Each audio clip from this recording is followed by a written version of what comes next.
I'm going to do my version of 4 boards. Oh, I'm sure. Okay, cool.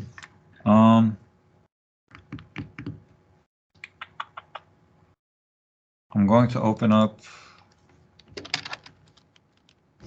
Illustrator, Photoshop, and InDesign. I don't know if you're going to want to have all of them open at the same time if you're using a laptop.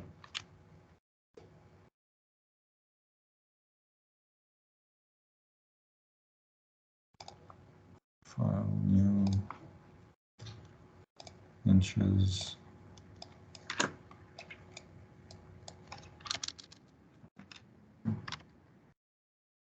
6.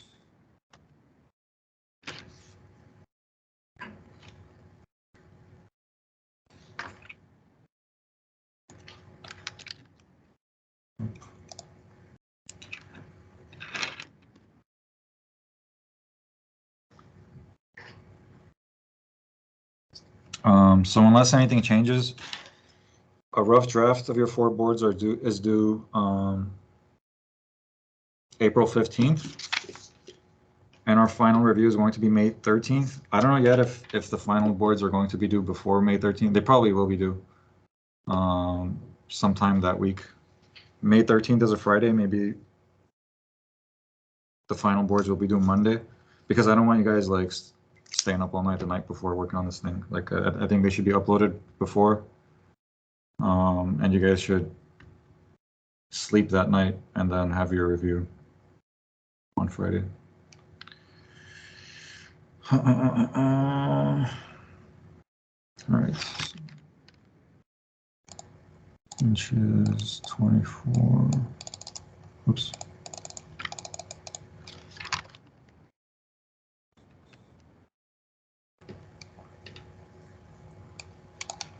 So you guys have used Photoshop and Illustrator, right? Have you guys used InDesign? No? No. Okay.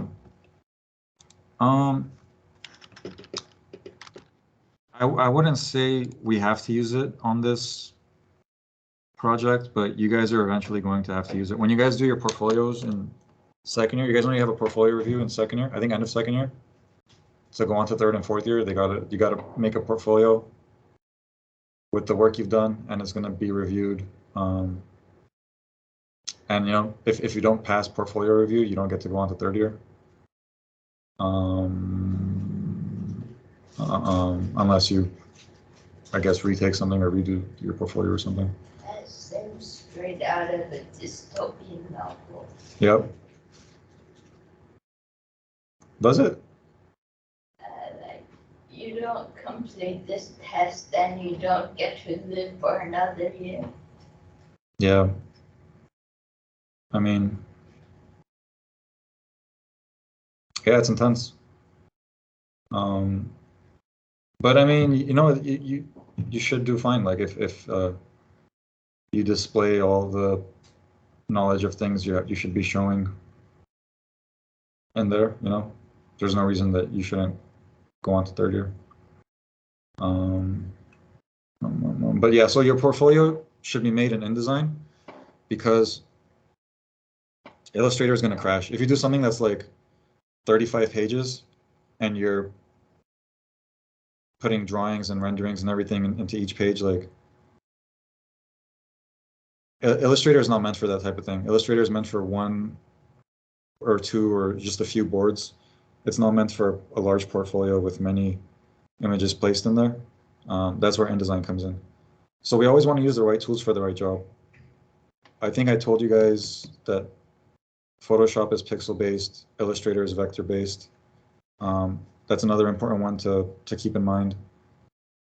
InDesign is also vector-based, but it doesn't really have all the drawing tools that Illustrator has.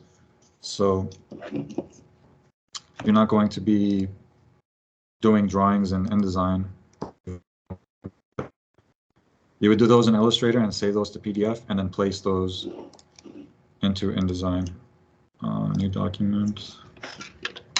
So when you're doing your portfolio later, you'll go to File. Wait. Oh no, wait. New file. Man, I just saw it. Where was that? Anyways, you'll do a book instead of a document. Wherever I just did that, there were two options. And now my computer's lagging. Oh, here, file, new. Oh, so you would go to book instead of document, but I'm doing a document right now. Inches, 24, 36.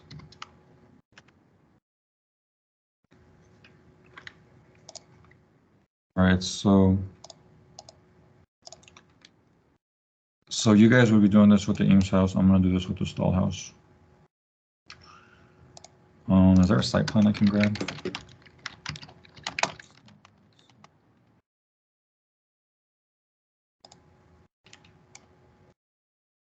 Oh, and then there's another question. So there are two ways to do a site plan. And you can figure out what makes sense for your project. So when you're showing the site plan, you're obviously zooming out in plan view and you're showing context. You can either show the roof and you're looking down on the entire structure, or you can cut a plan. So does it make more sense for you to show the site plan for whatever narrative you're composing? Like, you want to think of your four boards as a narrative and they're telling a story. So do you want to show the roof and talk about drainage? Does that lead to what your future boards are about? Or do you want to show it being cut and like you see how you walk into the space from the site? And then I'm thinking on your fourth board, you guys can compose a narrative like tying in all the process things you guys have done. Like even bring in things from mid-review, bring in, you know, like, can you use multiple images and arrange them in a way so it looks like an iterative process where you're getting to whatever your final design is? Don't scrap all your previous things. Use them. I mean, if they're good, use them to describe your process.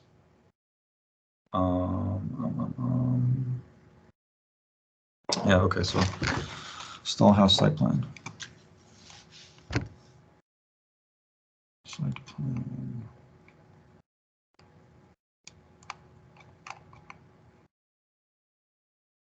I wish there was more context. You know what? I want to do it a different way, and you guys can feel free to do it doing this way too. What's the stall house address? So you can pull up the address of the Eames house and just go to Google Maps. Oops, Google Maps. I'm doing the stall house, but you guys will do the Eames house. So I'm just going to put in the address and go to the, what do you call this view? The photographed view, with the whatever this view is called. And I'm probably going to take a screenshot of this and use this for my site plan. And I think what would be a good thing for you guys to do is screenshot this and either screenshot or print a PDF your Revit model and kind of collage them together. So you can take context from Google Maps and use what you've done. And even like renderings, right? Like you can take context and render things, and maybe whatever you see outside of the window is an actual photograph that you placed in there and you're using your Revit model. So yeah, so collaging in Photoshop, photographs with renderings, I think is a good idea if you guys feel up to that. Or if you're going to avoid that, if you're just going to take like raw screenshots and raw renderings from Revit or Rhino, like I think it should be stylized to a way where it looks correct. Like it looks like it's not just a rough screenshot where information is missing. Like you've designed the images and the board and they work together to compose your narrative. Yeah. So, man, this AC is so loud. I hope everyone can still hear me. So I'm going to screenshot this. Control N. Paste it.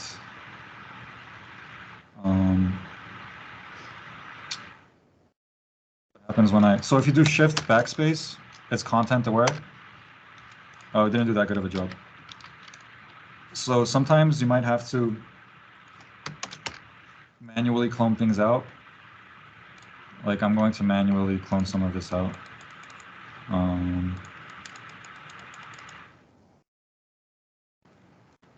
Let's see if we do it at a smaller scale of content to where it gets the job done. Not really. Kind of. So yeah, shift backspace is content aware, which will take into consideration the content of the image that you have in here, and do its attempt at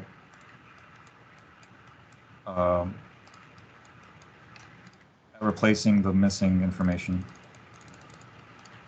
So,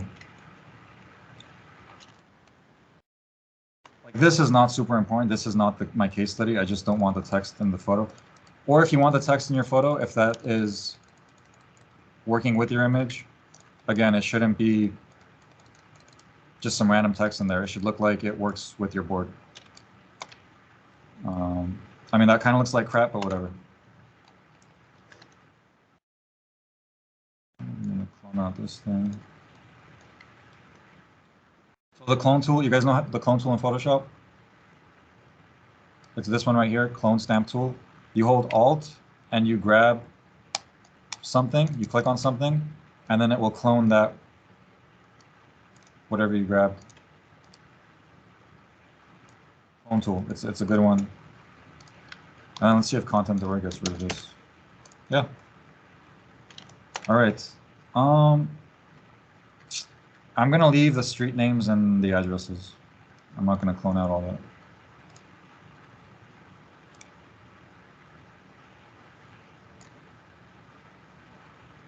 You know what? I want to do a narrow,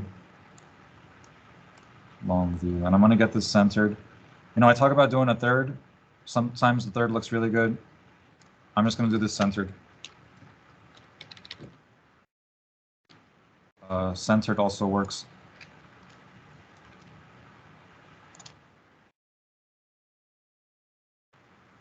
All right, so side plan of the stall house. And then, let me see this. I'm gonna save it to my desktop, but don't be like me. Save it in the right folder. Board 1 post. Okay. Now, should I go from the site plan?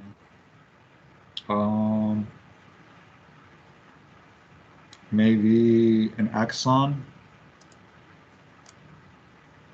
Yeah, maybe an axon showing how it's sited on the property further. So I found this 3D model online. You guys would use your Revit model.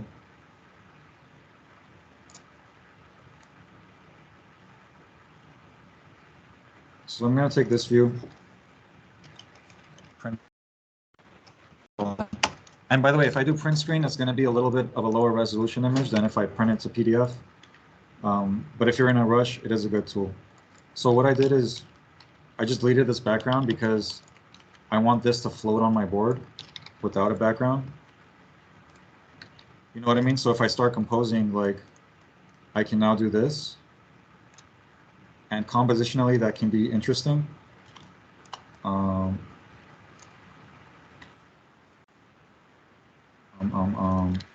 Even though it kind of appears random right now, so what can I do about that? You know what? I'm gonna make a design decision about my board.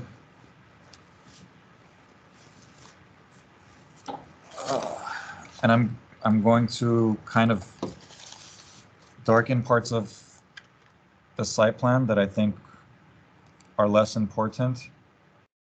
And that is going to help me make the composition a little bit better and appear less random. So I'm going to take a black brush tool, just brush this in a little bit.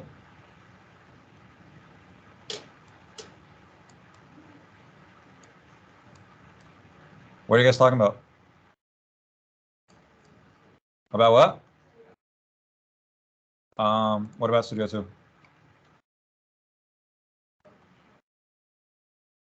How to what? How to what?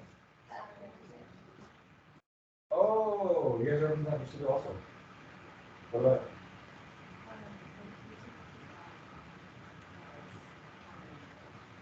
Huh?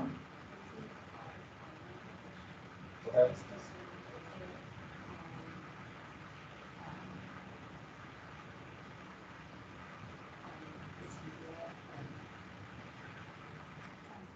No, that's a good idea. So let's talk about that.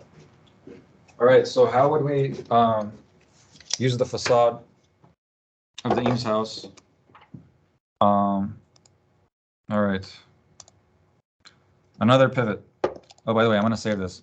By the way, look how dope that looks. Like, and I did this super quick. Like, you guys should have really dope looking boards.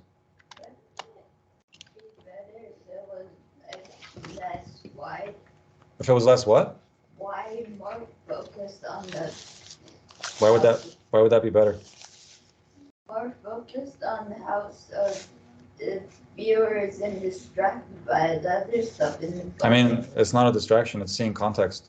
You know what I mean? Like, Yeah. like you can show. So this is showing more information. You can argue either way. You know, like that's a subjective issue. But all right. So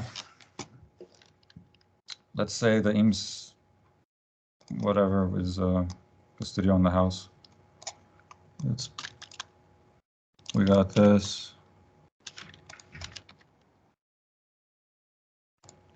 Oops, and we got this.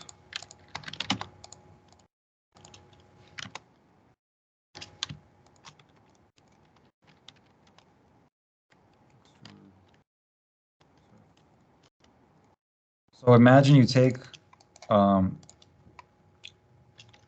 you could trace the facade, or if you have a drawing of the facade, use it, and then make it 2D or whatever, or bring in your drawing of the elevation and place it where the floor plan is. You get what I'm saying? You could turn the elevation downward.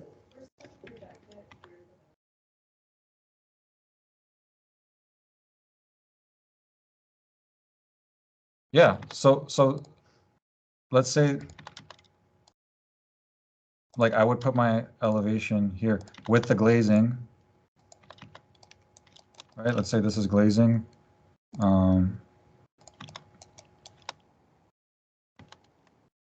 it has the truss. I'm gonna put the truss in here so you guys know what I'm talking about. The truss wouldn't go here, right? The truss is up here, but I'm placing the elevation. I mean, this is more of a section if I'm showing the truss, but it's the elevation where the plan should be. You know what I mean? Just get a 3D model ready with your elevation placed downward in your plan. You know what I mean, right? And that's how you start. That's your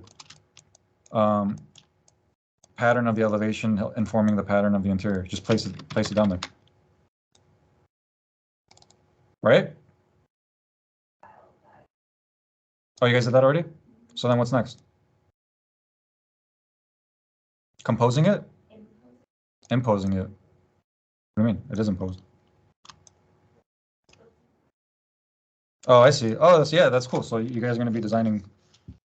So, but I mean, that's not something you can figure out through talking, right? That's something you got to figure out through looking at the drawing in the 3D model space and extruding and building the thing, right? Yeah, I was just asking her what she got so far. Yeah. I just thought it would be a lot better to sketch. You know? Yeah, I agree. It's a good idea to start in Sketch. All right. So back to this. Doesn't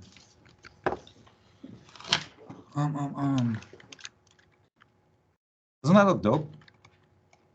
I think this looks really dope. All right, I'm gonna make a new layer. Text. All house. Case study house. Number 22.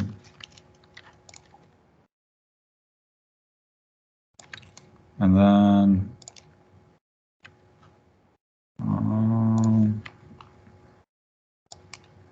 I want to, this would be better to do in Illustrator after the fact, which I will do, but I'm just going to do a placeholder here because in Illustrator I would dash this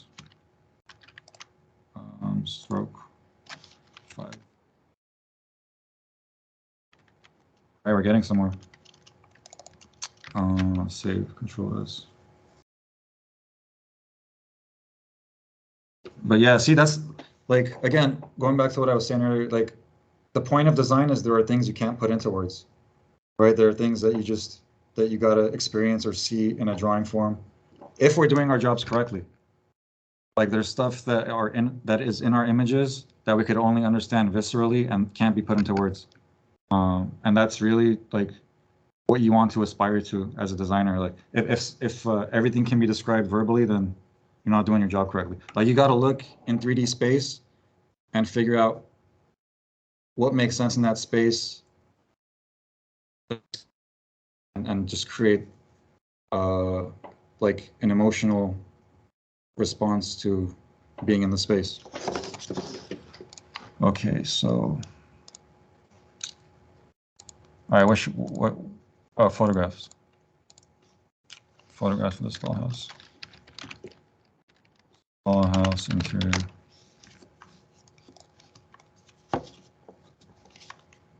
All right, I'm gonna grab this one.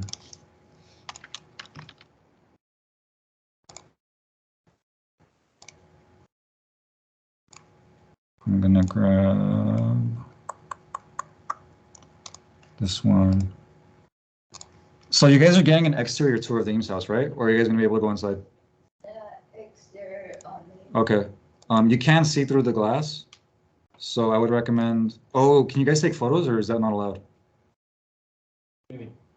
Because there's gonna be a tour guide. They might say you can't take any snap any photographs. I don't know yet. Be- No, he hasn't told us. Yeah. I mean, if you can, it would be nice, but there's a chance you can't because maybe they don't want like really crappy photos on the internet, you know, like because someone can take crappy photos and upload them. Because the photos up now are taken by Julia Stroman and they're like incredible. So they might say you can't take photographs, which I think might be the case because I don't see a lot of crappy images of the Eames house floating around.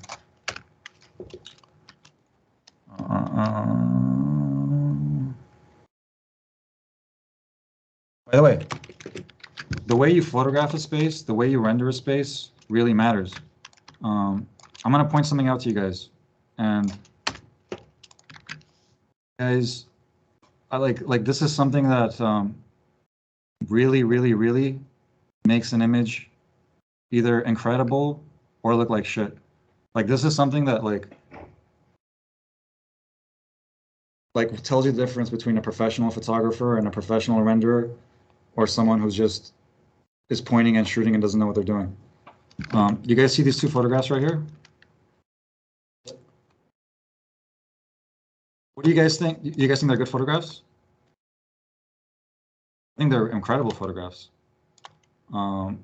So what separates these two from a shitty photograph that's just pointed at and just shot at without thinking behind it?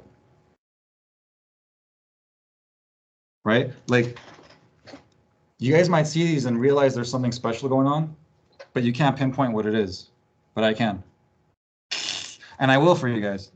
But I want to see if someone. No, I don't think you guys are gonna get it. But when I tell you, you're gonna be like, man, that's so damn obvious now. And this will be the thing that separates the like legitimate photographs of the Eames house from the crap that was just taken by someone who doesn't know what they're doing. I'm gonna let that resonate for a minute. I'm gonna let you guys think about it. Let's see. Let's see what you guys can come up with.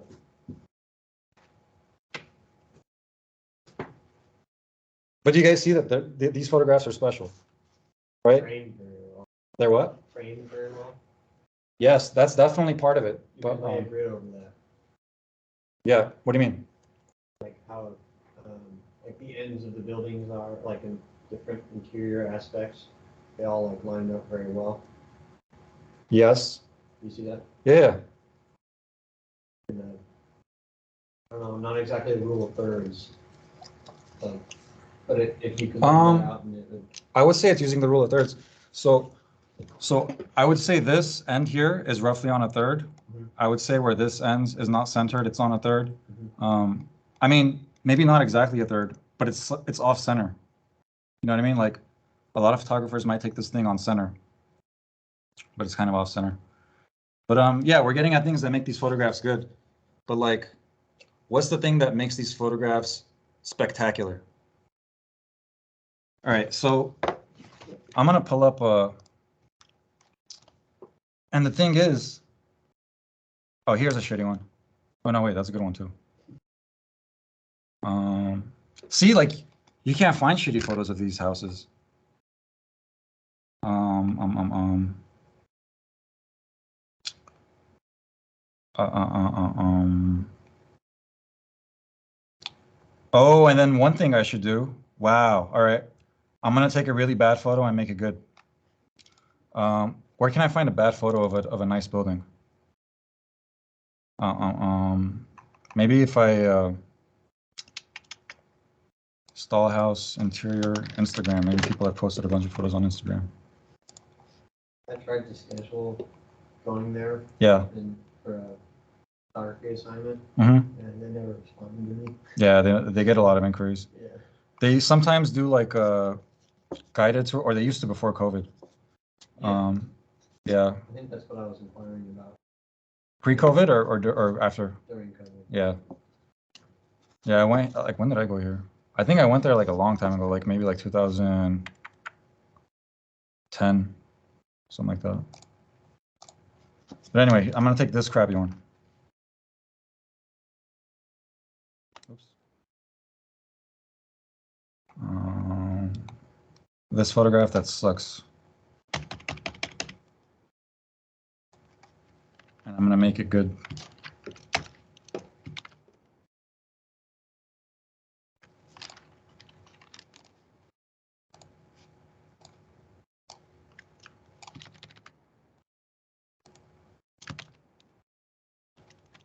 All right, so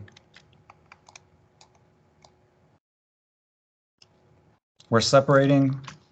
This doesn't belong with those two. What'd you call it?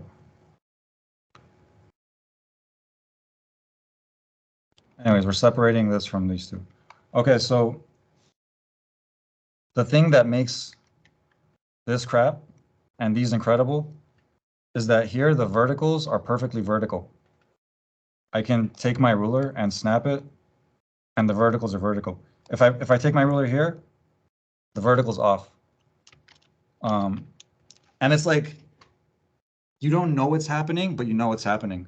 Like, that's like one of those things that you sense subconsciously. But if this crap, like if I were to fix it, so now you guys have something to think about when you're doing your renderings. Like, are your verticals vertical?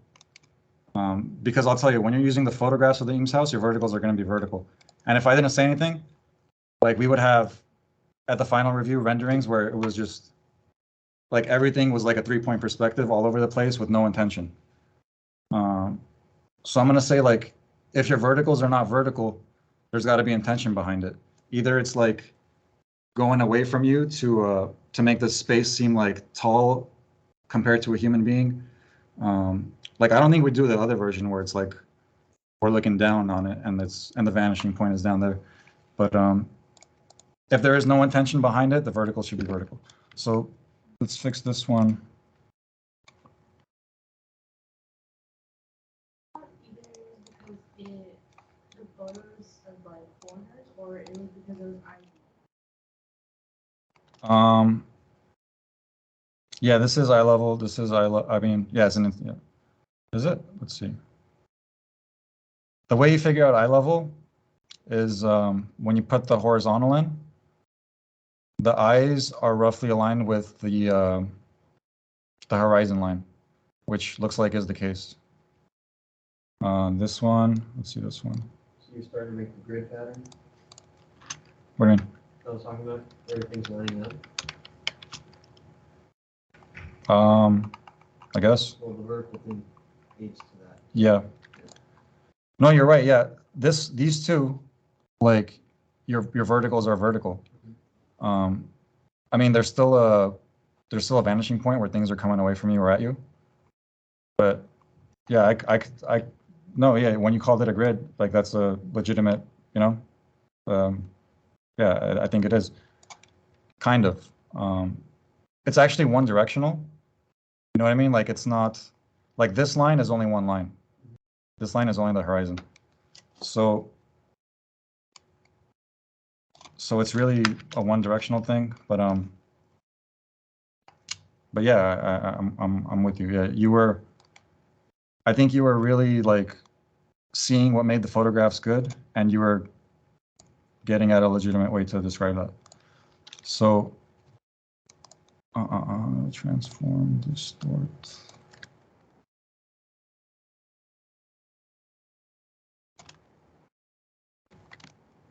There we go. And then this one.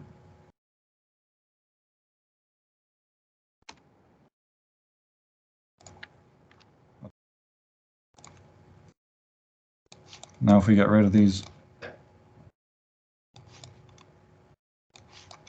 and then crop this again.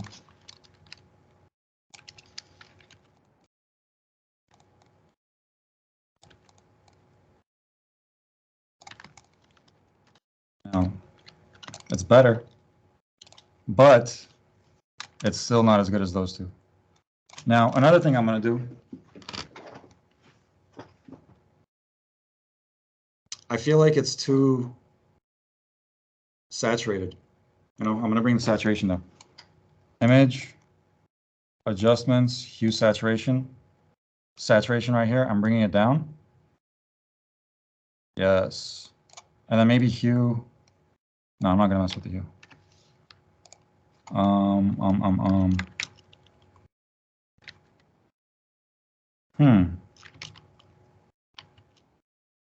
Yeah, those look better, less saturated. What's that? I'm thinking about. I didn't hear what you were thinking out loud about. I think that's a little too much, not set. Oh. Too less saturated. Okay, now I see why you were hesitating to say it the second time. I mean, maybe you're right, but whatever.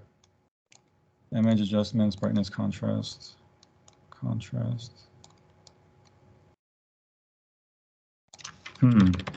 Maybe levels. Maybe make it warmer.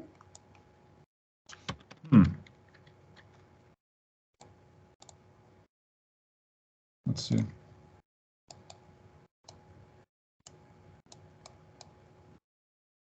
Nah.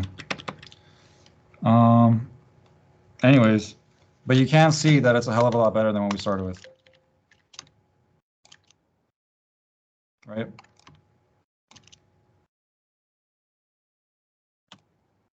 Like the one on the left is kind of looking like a professional photograph. The one on the right looks kind of like someone just pointed and shot. Anyways. Okay, so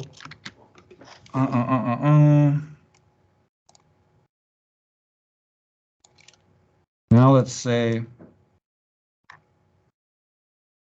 you know what? I think it's time to take this into Illustrator.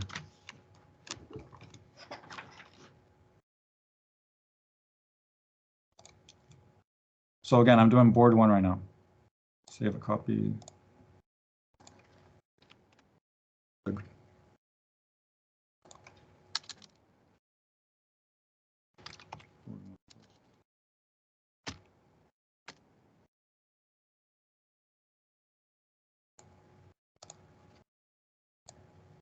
File place.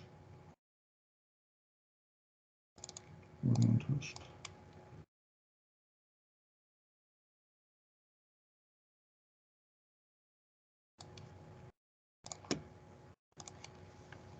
Okay.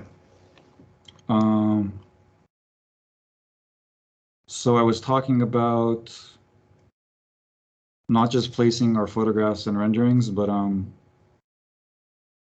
putting a layer of information on top of them. So let's see.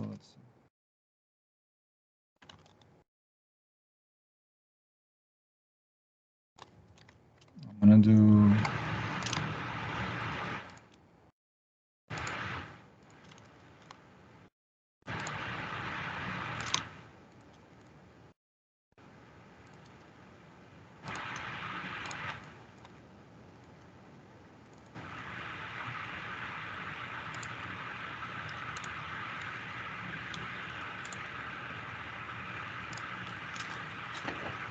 By the way, when I say everyone's grade is getting rounded down, you guys think I'm kidding, but yeah, everyone like I really don't mind like having a semester where like nobody's got an A.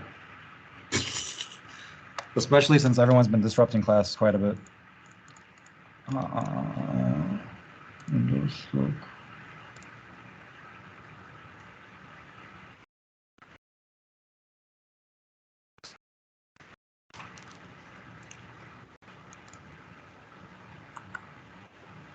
Here, okay, so show options, dash line. All right, dash is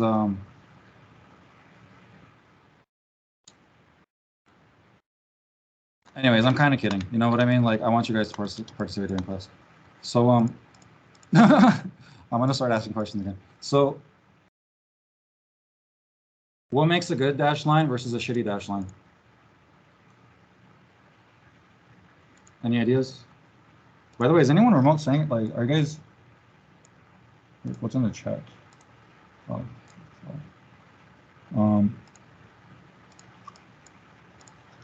right, what makes a good dash line versus shit? Man, that I'm talking all this crap and now you guys are not gonna. Any ideas? All right, so if I do like 12 points and 20 points,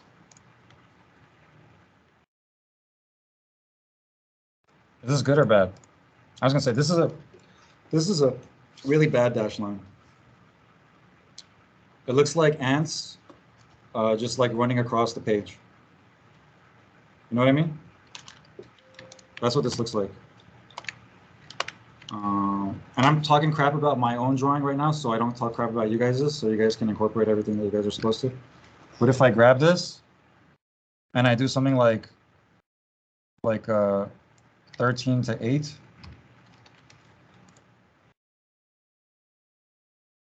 the dash is longer than the gap, it starts to look like a better dash line. And then maybe I want a heavier line weight.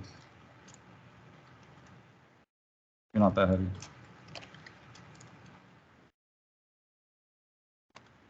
So the dash should be longer than the gap if we're doing a dash line. Oh, I need to save this.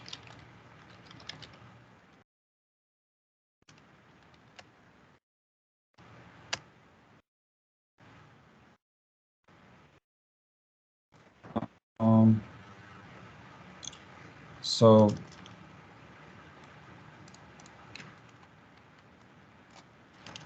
kitchen, island, oops.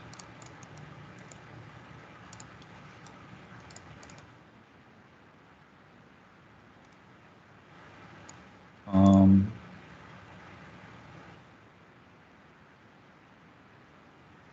know what? That's too obvious. I'm not gonna say that. That's like, yeah.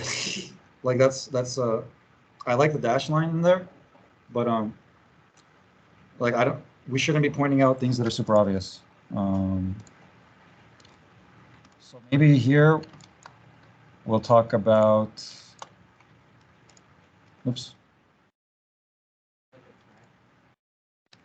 Is it? I don't know.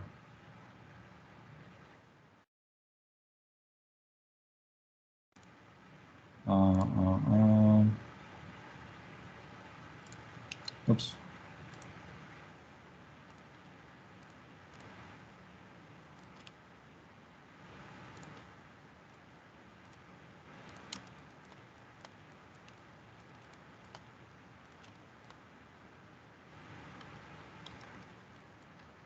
All right. So in Illustrator, if I grab a line and I type I get this.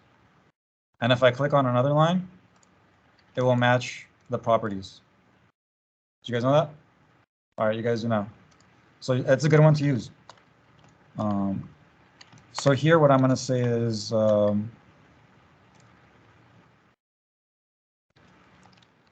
elevated.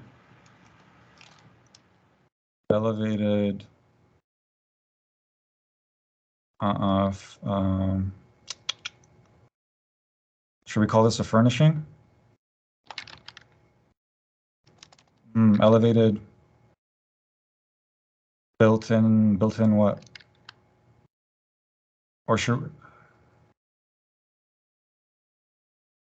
elevated casework? Hold on.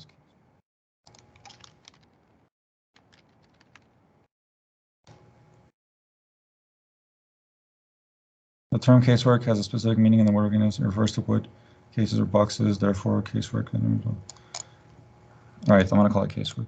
Elevated casework creates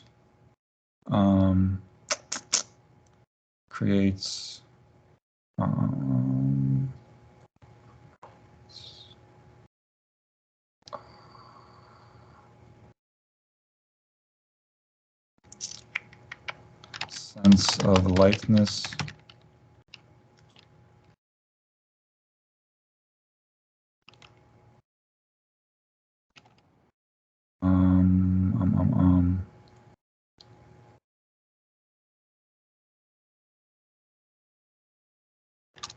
Creates casework adds a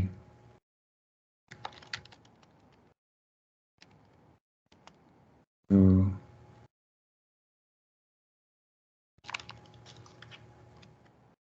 common thing in this house. Let's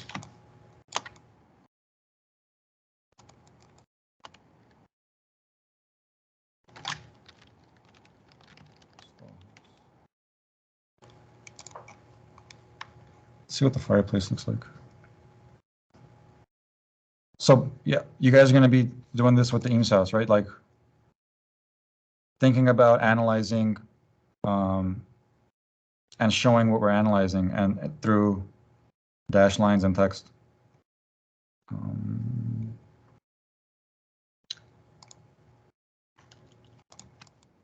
right, anyways, elevated casework creates a sense of lightness. That's it for this. I'm going to put this down here. Maybe I'll make the text white.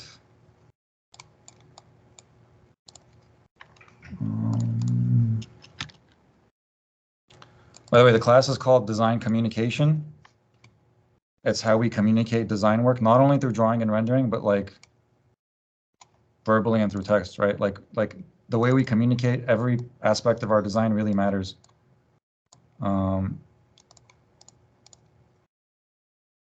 And it can make the difference between getting the client or not. You know, it can make the difference between someone looking at your work becoming a fan or not. Like the way we communicate our design is everything. I mean, it's not everything. The design is a big part of it. It's super important. And then, you know what, I'm going to do this. I'm going to give this transparency. The text is at 100. The background is at 50.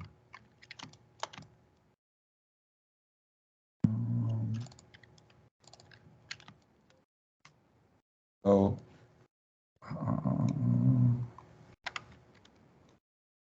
right, so I started this board, right?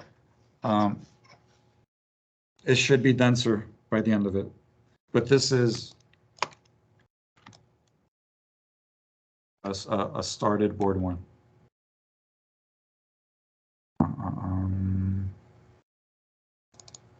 And then like board 2 and 3 are obvious. Board 4.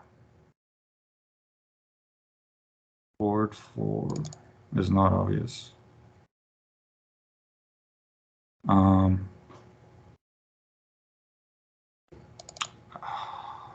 4. Right, like I kind of did a board 2 and 3. I've pulled it up before.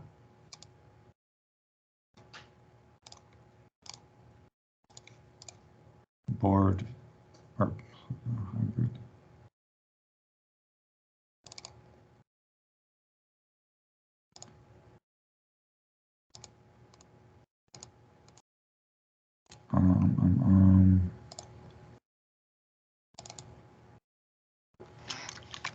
Yeah, I mean these are again denser, more drawings.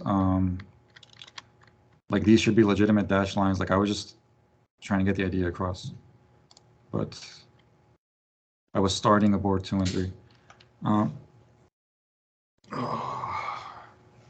And by the way, if people want to experiment with merge layers,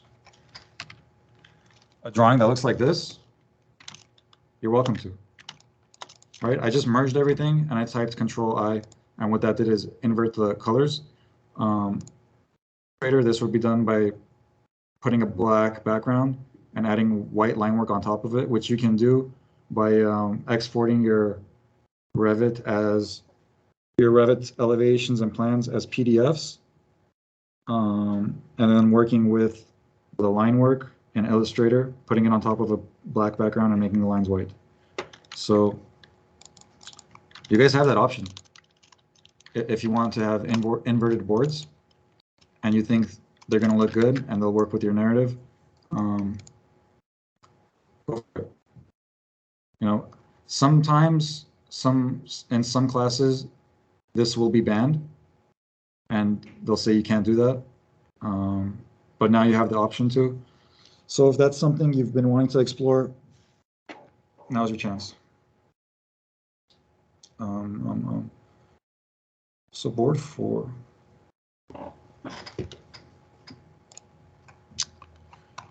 Let's see if I can. You know what? We shouldn't really be looking at Peter Eisenman for inspiration because he seems to not really care too much about the human being experiencing his spaces. He more cares about the conceptual framework of his projects and what they mean, like philosophically. But I mean, I don't even think that's an Eisenman drawing. Peter Eisenman houses. Peter Eisenman houses. Here. All right, so let's say that's, you know, board 4 can be a series of axons that show, well, you know what? It shouldn't only be that. It shouldn't only be that.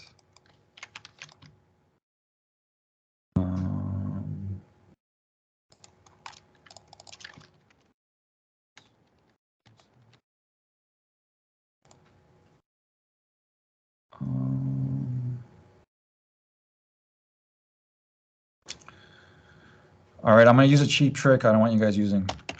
I'm screenshotting this whole thing. I'm putting this in here. I'm using the design of Google's interface in my board, and I'm kind of like being playful with it and referencing that. But you guys should compose how the images are in here, like, according to your narrative. But so maybe my 4th board. Let me save this as a JPEG.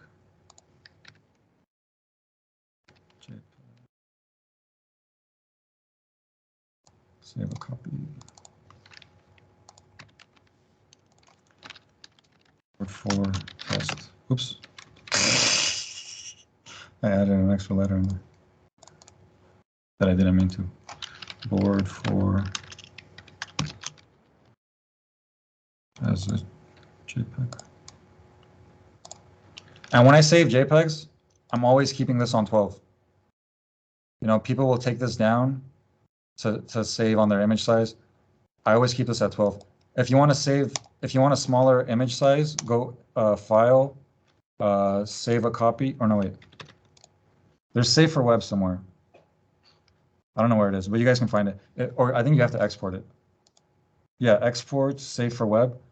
It will save your image just for the internet posting and not for printing. So yeah, do that. If you're saving JPEGs or anything else, always keep that thing on 12. You don't want to lose quality. So see, what I'm getting at with my board 4 is I'm showing photographs, or these can be renderings and screenshots of the Revit model that you guys have built and Rhino models in here that you guys have worked on. But I would say at least half of them should be the existing Eames house without work done on them. And then with the other ones, it shouldn't appear as though it's a finalized design. You should have different versions. Like, that's why I'm saying use the iterations you've had throughout the semester. You know, use them. Use what you did for Studio for mid-review, before mid-review. Use whatever you did for DesignCom before in the semester. Like, use your Revit Rhino model, screenshot it, diagram on top of it. These are adding to the narrative of the board, and then here I have different versions. Like these are different axons showing different things happening in the space. Ooh, what if I showed the Eames space, and I had different versions of how the second story can be formed. You know, like what if here.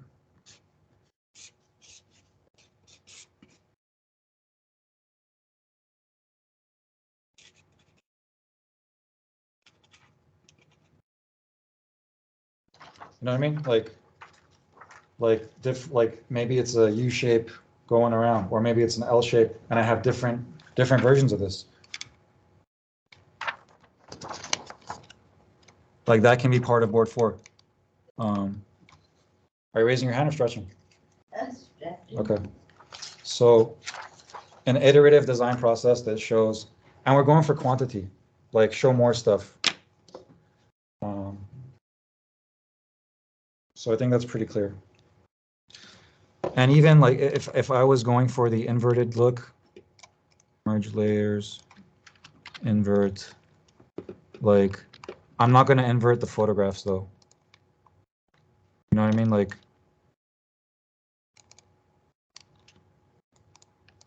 these would be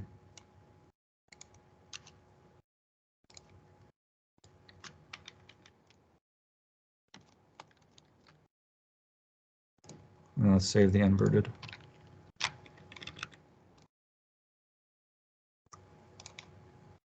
Again, there are going to be times where inverting will be banned from the classroom, but as far as I'm concerned, it's allowed.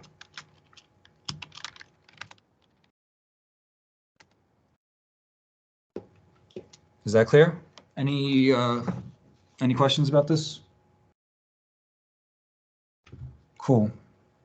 All right, stop recording.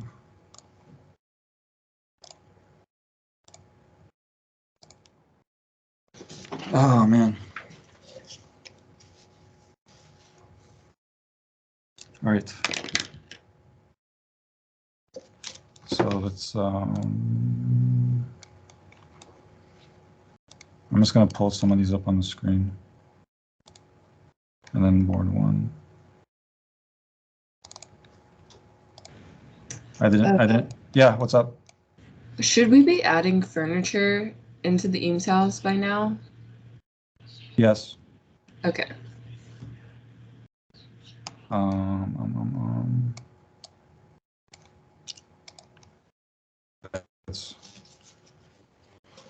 I think that should be pretty clear, right?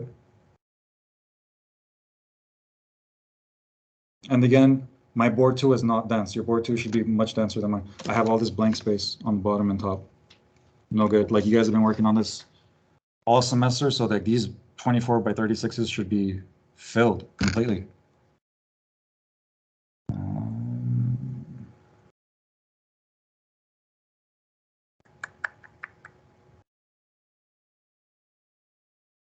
Yeah.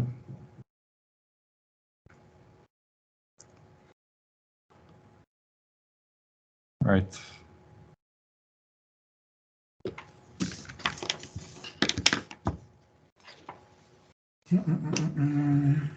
So you guys have to use the pattern language from the Eames elevation, or you guys can insert like a different one if you want. Or you guys are probably doing both. Let me see what you guys are doing for studio. There you go. Oh, that's cool. And you got your text running in the middle. Is that text right there? No. Oh, okay, that's part of it. Yeah, looks good. I don't know if the quantity of drawings, I mean, I wonder if you can add more, but I mean, for now, no, yeah, it's good. I would keep working on it. Yeah. You guys good?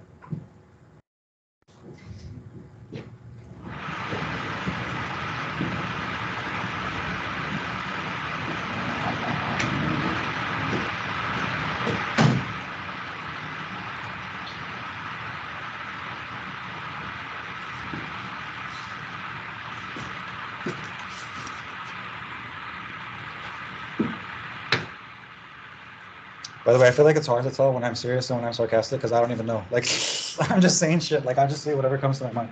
I mean, yeah.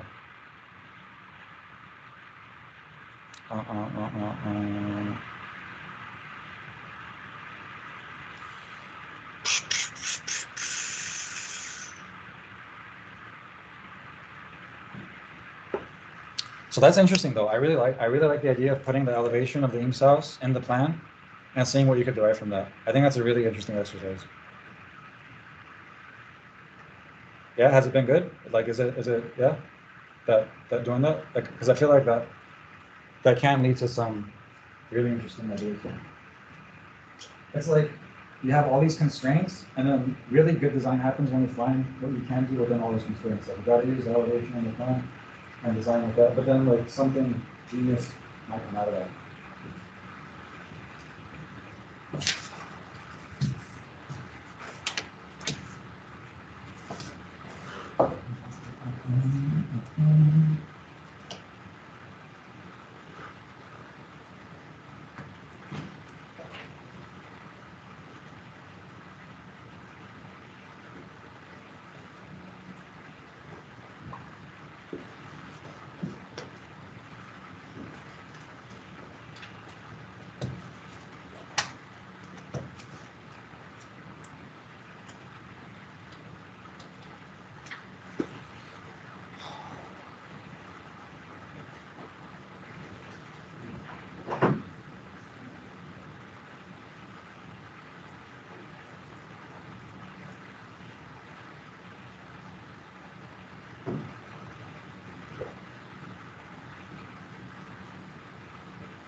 Yeah.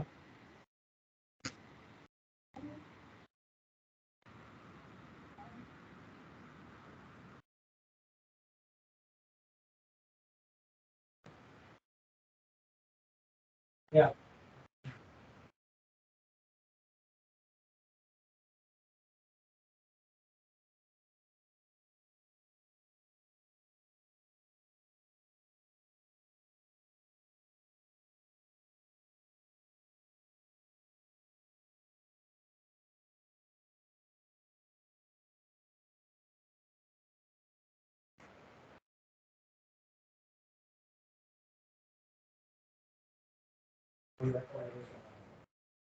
Where is your?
Maybe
What the?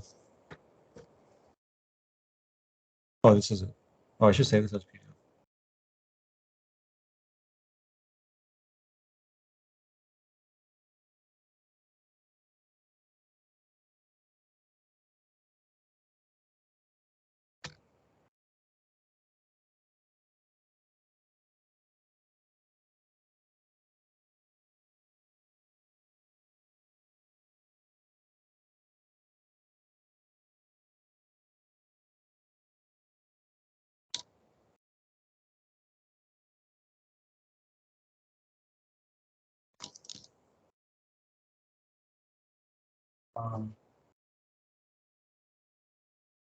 I don't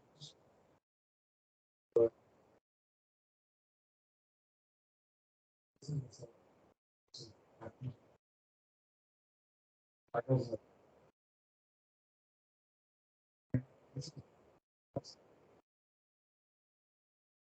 We wouldn't want text spanning from left to right. It's, I mean, yeah, I would say, yeah, no text spanning all the way.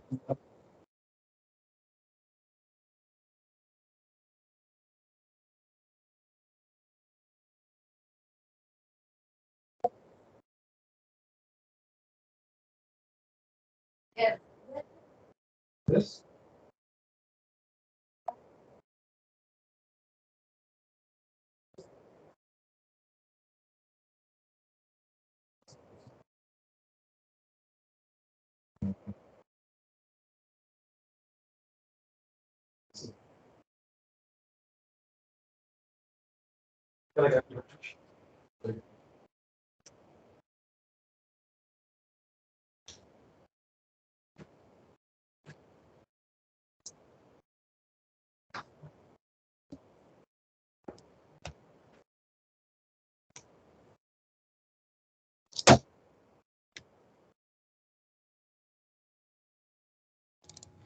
If I were you guys, I would I would save everything I've done. Like I would save a 01, 02, 03, 04 version of like all my files, to have something to go back to.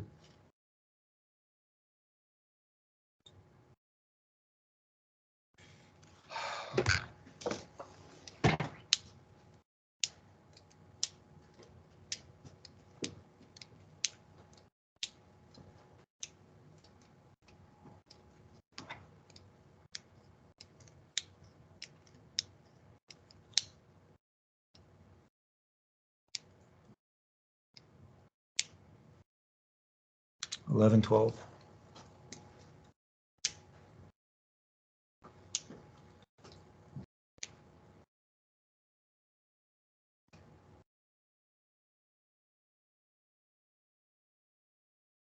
Um,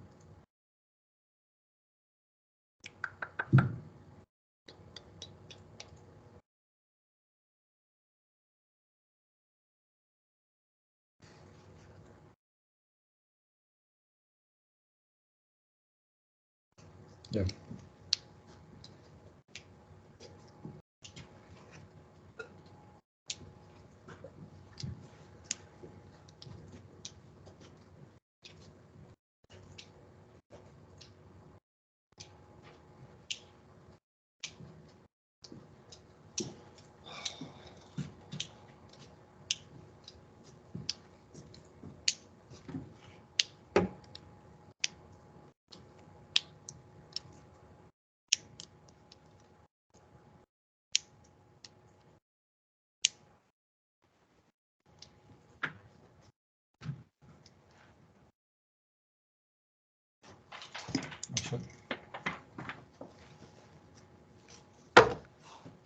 Does this classroom have a pattern language or no?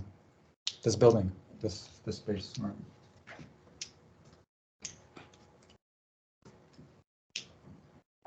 You could argue that the computers are creating a pattern language, but Yeah. Okay. Why do you think there's windows in this classroom? Wait, say that again? Why do you think there's windows Why do I think there was windows? between classrooms? What does that do? I don't know. What do you think? You have a big class, maybe? You can share 2 rooms Can you? if you want. I don't know.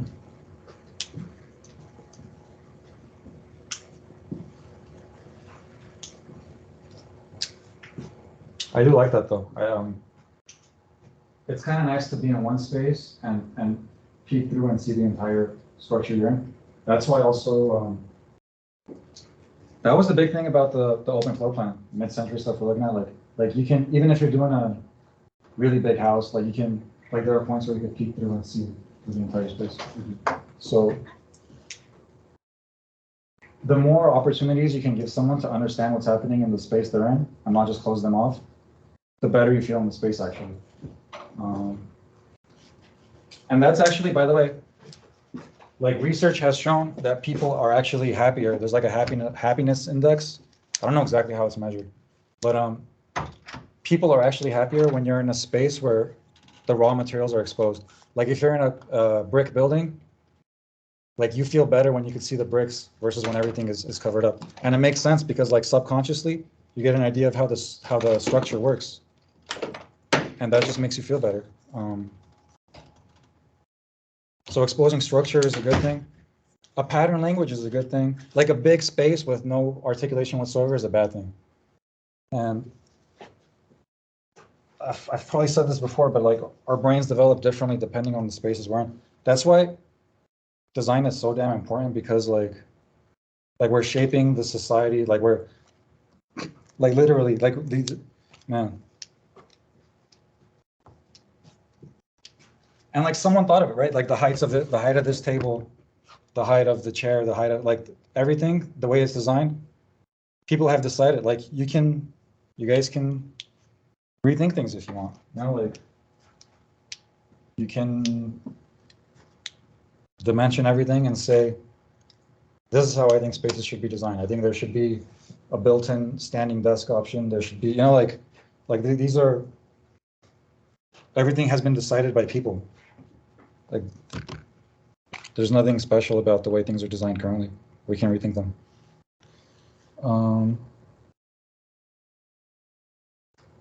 Yeah, so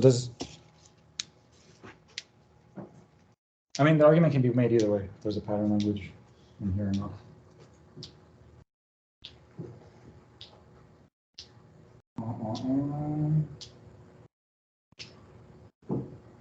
But I would say the monolithic application of the flooring doesn't help the case of a pattern language. The grid to the ceiling kind of helps, even though it doesn't align with things.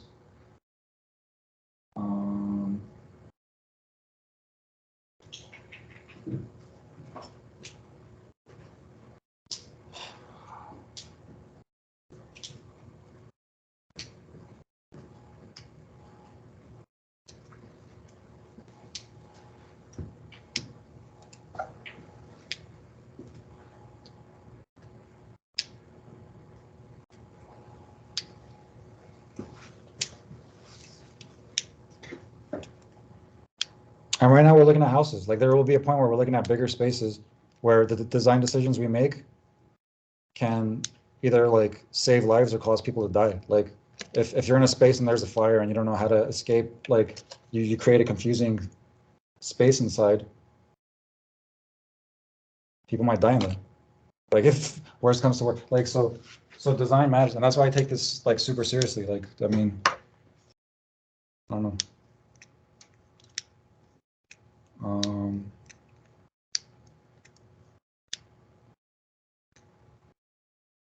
Yeah, so I think next semester or next year or somewhere along the line, you guys are going to look at egress and building systems and all kinds of great things.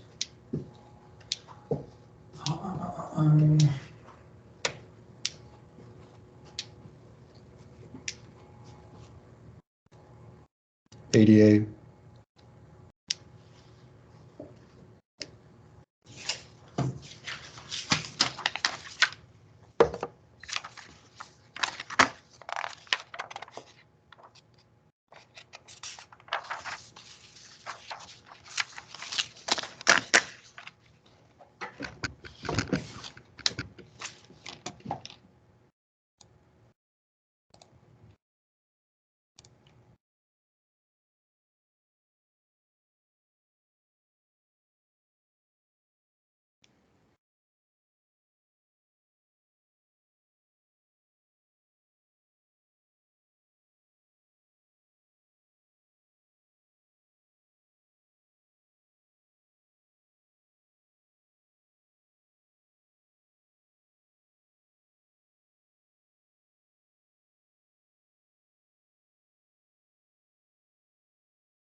So I said this in the classroom. I don't know if you guys heard.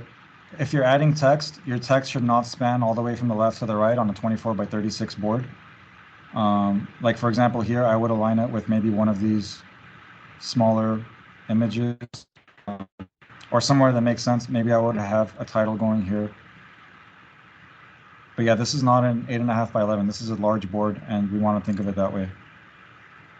Even though we're probably not going to print them out and we're going to present them digitally, we should still think of them as 24 by 36s.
Yeah.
Um, so the rough draft is due on the 5th, whatever I said, but next time I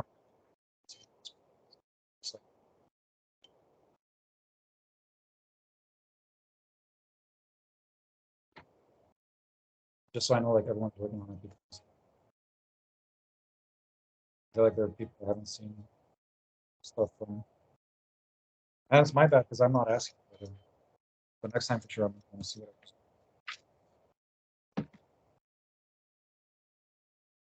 Did everyone who's remote hear me just now or no?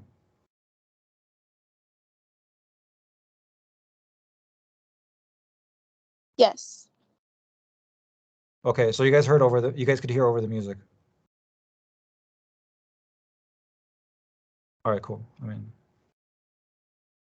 yeah, I just want, I want to see something from everybody next class.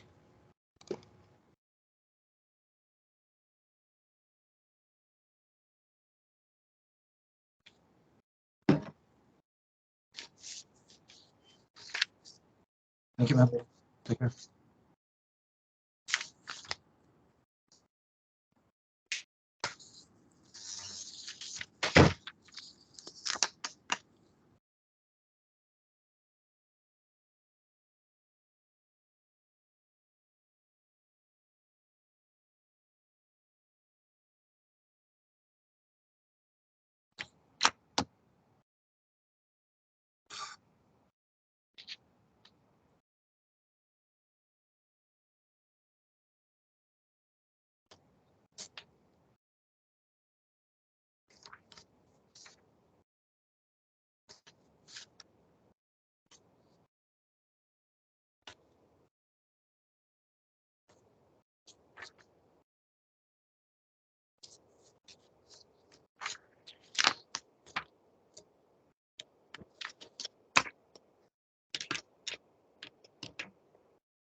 Take care, Shiva.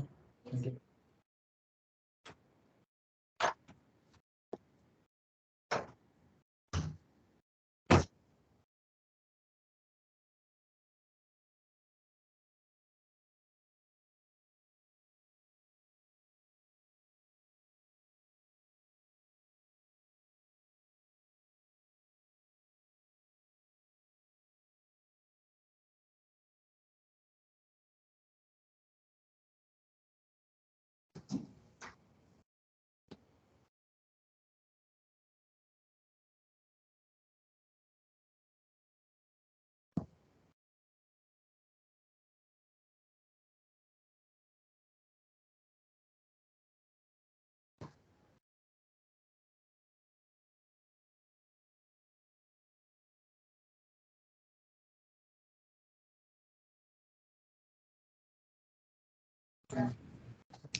Hey, Ara. Yeah, what's up? Are you gonna be posting these examples like on OneDrive or Probably. Teams? I probably will. Okay, thanks. Sure.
All right, y'all. Thank you for joining. Any questions, comments, concerns, anything? Oh, I'm still recording. Holy crap. Stop recording.